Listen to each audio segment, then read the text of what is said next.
Chapter 22. The Burglary. "Hello!" cried a loud, hoarse voice as soon as they set foot in the passage. "Don't make such a row," said Sikes, bolting the door. "Show a glim, Toby." "Aha, my pal!" cried the same voice. "A glim, Barney, a glim. Show the gentleman in, Barney. Wake up first, if convenient." The speaker appeared to throw a boot jack or some such article at the person he addressed to rouse him from his slumbers. For the noise of a wooden body falling violently was heard, and then an indistinct muttering as of a man between sleep and awake. "Do you hear?" cried the same voice. "There's Bill Sikes in the passage with nobody to do the civil to him, and you sleeping there as if you took laudanum with your meals, and nothing stronger. Are you any fresher now, or do you want the iron candlestick to wake you thoroughly?" A pair of slipshod feet shuffled hastily across the bare floor of the room as this interrogatory was put, and there issued from a door on the right hand, first a feeble candle, and next the form of the same individual who had been heretofore described as labouring under the infirmity of speaking through his nose, and officiating as a waiter at the public house on Saffron Hill. "Mr. Sikes!" exclaimed Barney with no real or counterfeit joy. "Cupid, sir, Cupid." "Here, you, get on first," said Sikes, putting Oliver in front of him. "Quicker, or I shall tread upon your heels." Muttering a curse upon his tardiness, Sikes pushed Oliver before him, and they entered a low dark room with a smoky fire, 2 or 3 broken chairs, a table, a very old couch on which, with his legs much higher than his head, a man was reposing at full length, smoking a long clay pipe. He was dressed in a smartly cut snuff-coloured coat, with large brass buttons, an orange neckerchief, a coarse staring shawl-patterned waistcoat, and drab breeches. Mr. Crackit, for he it was, had no very great quantity of hair either upon his head or face, but what he had was of a reddish dye, and tortured into long corkscrew curls, through which he occasionally thrust some very dirty fingers, ornamented with large common rings. He was a trifle above the middle size, and apparently rather weak in the legs, but this circumstance by no means detracted from his own admiration of his top boots, which he contemplated in their elevated situation with a lively satisfaction. "Bill, my boy," said this figure, turning his head towards the door, "I am glad to see you. I was almost afraid you had given up, in which case I should have made a personal venture. Hullo!" Uttering this exclamation in a tone of great surprise, as his eyes rested on Oliver, Mr. Toby Crackit brought himself into a sitting position and demanded who that was. "The boy, only the boy," replied Sikes, drawing a chair towards the fire. "One of Mr. Flagin's lads," exclaimed Barney with a grin. "Fagins, eh?" exclaimed Toby, looking at Oliver. "What an invaluable boy that will make for the old lady's pockets in chapels. His mug is his fortune to him." "There, that's enough of that," interposed Sikes impatiently, and stooping over his recumbent friend, he whispered a few words in his ear, at which Mr. Crackit laughed immensely, and honoured Oliver with a long stare of astonishment. "Now," said Sikes, as he resumed his seat, "if you'll give us something to eat and drink while we're waiting, you'll put some heart in us, or in me at all events. Sit down by the fire, younker, and rest yourself, for you'll have to go out with us again tonight, no, not very far off." Oliver looked at Sikes in mute and timid wonder, and drawing a stool to the fire, sat with his aching head upon his hands, scarcely knowing where he was or what was passing around him. "Here," said Toby, as the young Jew placed some fragments of food and a bottle upon the table. "Success to the crack." He rose to honour the toast, and carefully depositing his empty pipe in a corner, advanced to the table, filled a glass with spirits, and drank off its contents. Mr. Sikes did the same. "A drain for the boy," said Toby, half filling a wine glass. "Down with it, innocence." "Indeed," said Oliver, looking piteously up into the man's face. "Indeed, down with it," echoed Toby. "Do you think I don't know what's good for you? Tell him to drink it, Bill." "He had better," said Sikes, clapping his hand upon his pocket. "Burn my body if he isn't more trouble than a whole family of dodgers. Drink it, you perverse little imp, drink it." Frightened by the menacing gestures of the two men, Oliver hastily swallowed the contents of the glass and immediately fell into a violent fit of coughing, which delighted Toby, Crackit and Barney, and even drew a smile from the surly Mr. Sikes. This done, and Sikes having satisfied his appetite, Oliver could eat nothing but a small crust of bread which they made him swallow. The two men laid themselves down on the chairs for a short nap. Oliver retained his stool by the fire. Barney, wrapped in a blanket, stretched himself upon the floor, closed the outside fender. They slept, or appeared to sleep, for some time, nobody stirring but Barney, who rose once or twice to throw coals on the fire. Oliver fell into a heavy doze, imagining himself straying along the gloomy lanes, or wandering about the dark churchyard, or retracing some one or other of the scenes of the past day, when he was roused by Toby Crackit, jumping up and declaring it was 1:30. In an instant the other two were on their legs and were actively engaged in busy preparation. Sikes and his companion enveloped their necks and chins in large dark shawls and drew on their greatcoats. Barney opened a cupboard, brought forth several articles, which he hastily crammed into the pockets. "Barkers for me, Barney," said Toby Crackit. "Here they are," replied Barney, producing a pair of pistols. "You loaded them yourself." "All right," replied Tony, stowing them away. "The persuaders." "I've got 'em," replied Sikes.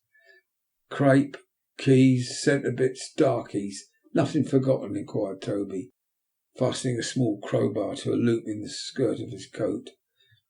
"All right," rejoined his companion. "Bring them bits of timber, Barney. That's the time of day."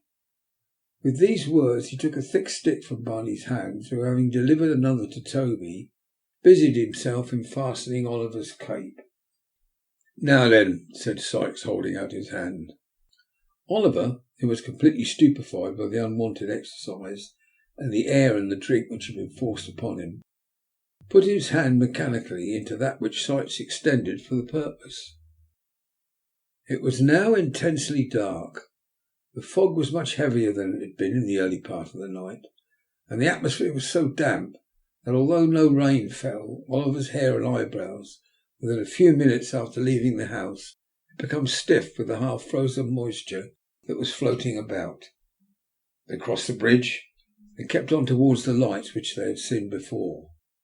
They were no great distance off, and as they walked pretty briskly, they soon arrived at Chertsey. "Slap through the town," whispered Sikes. "There'll be nobody in the way tonight to see us."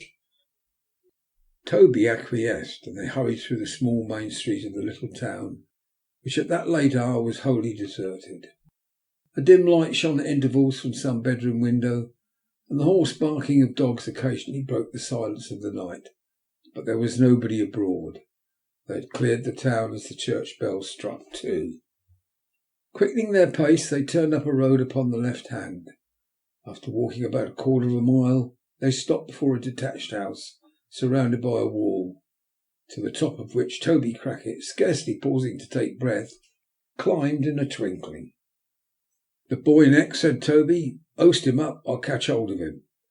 Before Oliver had time to look round, Sikes had caught him under the arms, and in 3 or 4 seconds he and Toby were laying on the grass on the other side. Sikes followed directly, and they stole cautiously towards the house.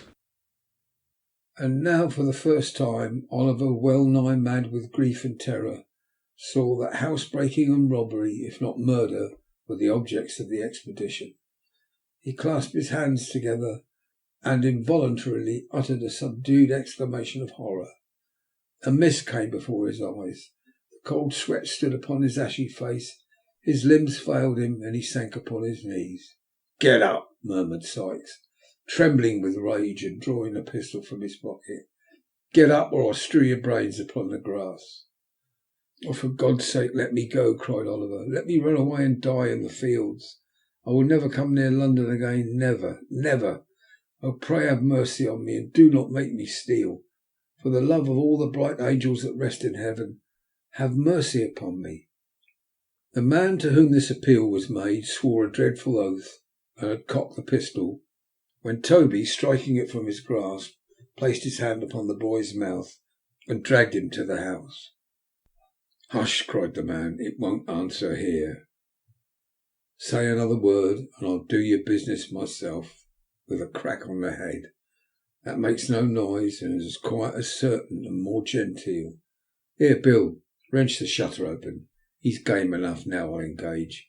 I've seen older hands of his age took the same way for a minute or two on a cold night." Sikes, invoking terrible imprecations upon Fagin's head for sending Oliver on such an errand, plied the crowbar vigorously, but with little noise. After some delay and some assistance from Toby, the shutter to which he had referred swung open on its hinges. It was a little lattice window about 5 feet and a half from the ground at the back of the house, which belonged to a scullery or small brewing place at the end of the passage. The aperture was so small that the inmates had probably not thought it worth while to defend it more securely, but it was large enough to admit a boy of Oliver's size nevertheless. A brief exercise of Mr. Sikes' art sufficed to overcome the fastening of the lattice, and soon stood wide open. "Now listen, you young limb," whispered Sikes, drawing a dark lantern from his pocket and throwing the glare full on Oliver's face. "I'm going to put you through there. Take this light, go softly up the steps straight afore you, and along the little hall to the street door. Unfasten it and let us in." "There is a bolt at the top you won't be able to reach," interposed Toby. "Stand upon one of the hall chairs. There are 3 there, Bill, with a large blue unicorn and a gold pitchfork on it, which is the old lady's arms." "Keep it quiet, can't you?" replied Sikes with a threatening look. "The room door is open, is it?" "Wide," replied Tony, after peeping in to satisfy himself. "The game of that is that they always leave it open with a catch, so that the dog, who's got a bed in here, may walk up and down the passage when he feels wakeful. Ha! Barney enticed him away tonight. So neat." Although Mr. Crackit spoke in a scarcely audible whisper and laughed without noise, Sikes imperiously commanded him to be silent and to get to work. Toby complied by first producing his lantern and placing it on the ground, and then by planting himself firmly with his head against the wall beneath the window and his hands upon his knees so as to make a step of his back. This was no sooner done than Sikes, mounting upon him, put Oliver gently through the window with his feet first, and without leaving hold of his collar, planted him safely on the floor inside. "Take this lantern," said Sikes, looking into the room. "You see the stairs before you?" Oliver, more dead than alive, gasped out, "Yes." Sikes, pointing to the street door with a pistol barrel, briefly advised him to take notice that he was within shot all the way, and that if he faltered he would fall dead that instant. "It's done in a minute," said Sikes in the same low whisper. "Directly I leave go of you, you do your work. Hark!" "What's that?" whispered the other man. They listened intently. "Nothing," said Sikes, releasing his hold of Oliver. "Now." In the short time he had had to collect his senses, the boy had firmly resolved that whether he died in the attempt or not, he would make one effort to dart upstairs from the hall and alarm the family. Filled with this idea, he advanced at once, but stealthily. "Come back!" cried Sikes aloud. "Back! Back!" Scared by the sudden breaking of the dead stillness of the place and by a loud cry which followed it, Oliver let his lantern fall and knew not whether to advance or fly. The cry was repeated. A light appeared. A vision of 2 terrified half-dressed men at the top of the stairs swam before his eyes. A flash, a loud noise, smoke, a crash somewhere, but he knew not. He staggered back. Sikes had disappeared for an instant. He was up again and had him by the collar before the smoke had cleared away. He fired his own pistol after the men who were already retreating and dragged the boy up. "Clasp your arm tighter," said Sikes as he drew him through the window. "Give me a shawl here. They've hit him. Quick! How the boy bleeds!" Then came the loud ringing of a bell, mingled with the noise of firearms and the shouts of men, and the sensation of being carried over uneven ground at a rapid pace. And then the noise grew confused in the distance, and a cold, deadly feeling crept over the boy's heart, and he saw or heard no more.